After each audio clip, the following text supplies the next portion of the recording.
عالمی ادب کلاسی کا تعارفی مطالعہ۔ میں doctor Nabeel Ahmed, assistant professor, university of education, Lahore. Tolstoy کے ادبی کردار، روس کی متحرک تصویریں۔ ٹولسٹوئے کی نظر میں صرف وہی ذہنی تخلیق آرٹ ہو سکتی ہے جو متعدی ہو۔ ٹولسٹوئے متعدی سے مراد یہ لیتے ہیں کہ وہ تخلیق جو انفیکشنز کی صلاحیت رکھتی ہو، یعنی وہ اپنے خالق کے احساسات دوسرے دماغ پر منتقل کر سکے۔ اس طرح وہ ہر اس پارائے صنعت کو آرٹ تسلیم کرنے سے یکسر منکر ہے جو ناقابل فہم ہو۔ ٹولسٹوئے نے خود لکھا ہے، کوٹ، اپنے احساسات کو کسی دوسرے شخص کے دل و دماغ میں حرکات، نقوش، آواز کے زیر و بم، الفاظ یا رنگوں کے ذریعے سے اس طرح پیدا کرنا کہ اس پر وہی حالت طاری ہو، یہ ہے آرٹ کی خاصیت۔ انکوٹ۔ کوٹ، آرٹ یہ ہے کہ کوئی شخص ارادتاً بیرونی اشارات کے ذریعے سے اپنے احساسات دوسرے دماغ پر نہایت کامیابی سے منتقل کرے اور معمولی عامل کے ان احساسات سے پوری طرح متاثر ہو۔ ٹولسٹوئے آرٹ کو حسن کاری، خوبصورت اشیاء کا پیدا کرنا ایک کھیل یا ذریعہ مسرت نہیں مانتے۔ وہ آرٹ کو ایک ذریعہ اتحاد تسلیم کرتا ہے جو انسان کو انسان کے ساتھ احساسات کی ایک لڑی میں منسلک کر دے۔ ارسطو، افلاطون، سقراط اور دیگر حکماء یونان کا بھی کسی حد تک آرٹ کے متعلق اسی طرح کا نظریہ رہا ہے، مگر وہ آرٹ کو صرف مذہبی تعلیم کا ذریعہ خیال نہیں کرتے تھے، جبکہ ٹولسٹوئے نے آرٹ سے، تخلیق سے دو طرح کا کام لیا ہے۔ ایک سطح پر وہ اپنی تخلیقات سے آرٹ کا کام لیتا ہے تو دوسری سطح پر وہ اخلاقیات کا کام لیتا ہے۔ اس طرح وہ ایک زمانے میں جا کر معلم اخلاقیات کے طور پر قارئین کے سامنے آتا ہے۔ 19ویں صدی کے آخر میں روس میں دو عظیم فکشن نگار نمودار ہوئے، ایک دستویفسکی اور دوسرے ٹولسٹوئے، جنہوں نے عالمگیر پیمانے پر اپنے ادبی کام کی وجہ سے شہرت حاصل کی۔ ٹولسٹوئے اپنے فکشن کے ذریعے اعلیٰ اخلاقی اقدار کے حامل کرداروں کے متحرک پیکر تراشتے ہیں۔ انسانی نفسیات، سماجی صورتحال پر بھی ان کی نہایت گہری نظر ہے۔ دستویفسکی خالصتاً انسانی نفسیات کی پرتوں کو کھولنے والا عظیم فکشن نگار ہے، اور ٹولسٹوئے انسانی زندگی کی مختلف اور متعدد جہتوں کی پیچیدگیوں کو اپنی تحریروں کے ذریعے منظر عام پر لانے والا تخلیق کار ہے۔ دونوں کے فکر و فلسفہ میں نئی زندگی کی تڑپ اور للک موجود ہے۔ 19ویں صدی کے آخر میں روس میں وہ ادیب نمودار ہوتے ہیں، ٹولسٹوئے اور دستویفسکی، جن کی شہرت زار کے ملک سے نکل کر دنیا کے ہر گوشے میں پھیل جاتی ہے۔ دونوں زندگی، نفسیات، انشاء اور کردار میں ایک دوسرے سے بالکل مختلف تھے، تاہم دونوں کی تصانیف نے اہل روس کے لیے بانگ درا کا کام کیا۔ دونوں ایک ہی منزل مقصود کی طرف دو مختلف راستوں سے گامزن تھے۔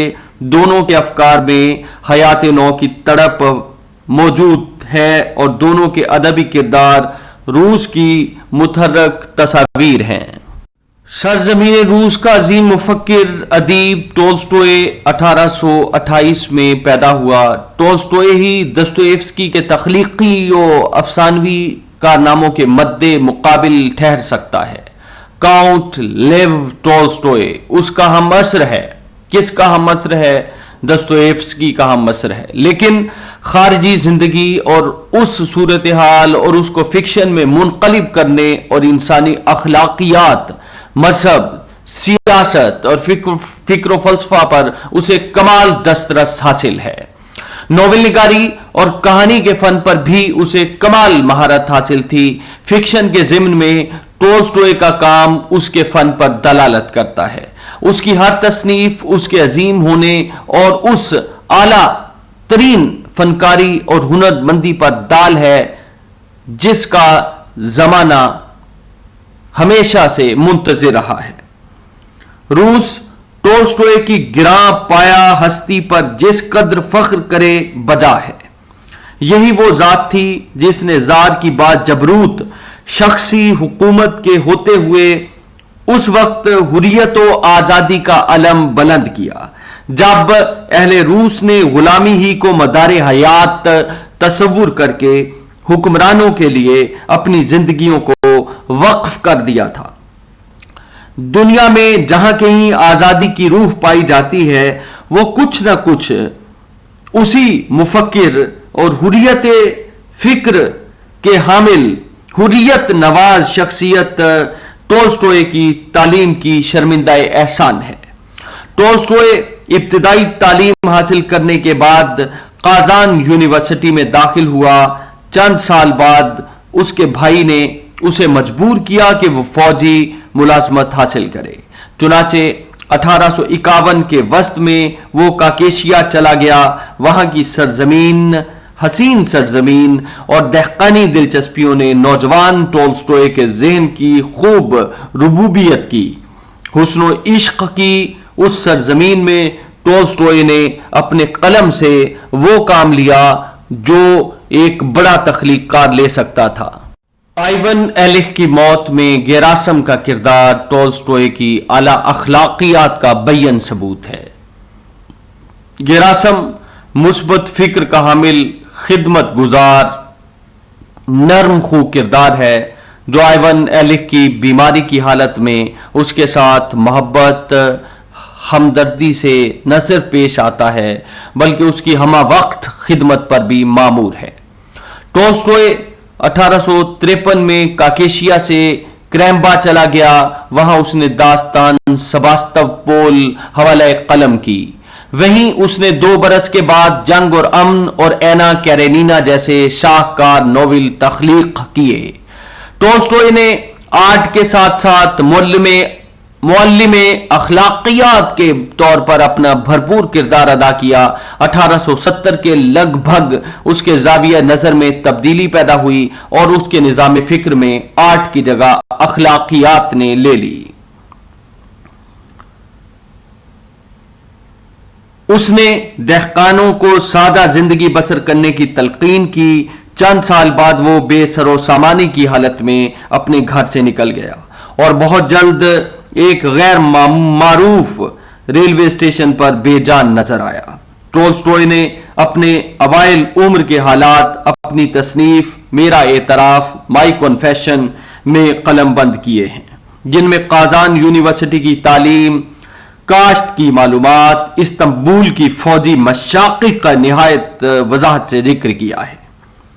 اس کے علاوہ اپنی ابتدائی عیاشیوں، اخلاقی لغزشوں، اپنے نامناسب غصوں، ناجائز عادات، کھیل تماشوں کی شرکت، ناحق کی آویزشیں اور اپنے ذوق مصوری کا نہایت خندہ پیشانی سے اعتراف کیا ہے، اور آخر میں بتایا ہے کہ کس طرح اس کو وہ ذرائع ہاتھ آئے جن سے اس کے ضمیر نے کسب ضیاء اور روح نے لطافت حاصل کی اور وہ اپنی مستور و محجوب حقیقتوں سے واقف ہو گیا، جس کے بعد کامیاب زندگی کا دور شروع ہوتا ہے۔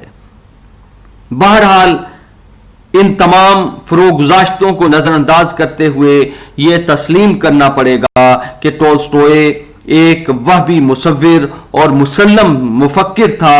ٹولسٹوئے ایک کامیاب شاعر ہونے کے علاوہ بلند پایا تمثیل نگار بھی تھا۔ ٹولسٹوئے کو لفظی پیکر تراشنے پر کمال دسترس حاصل تھی۔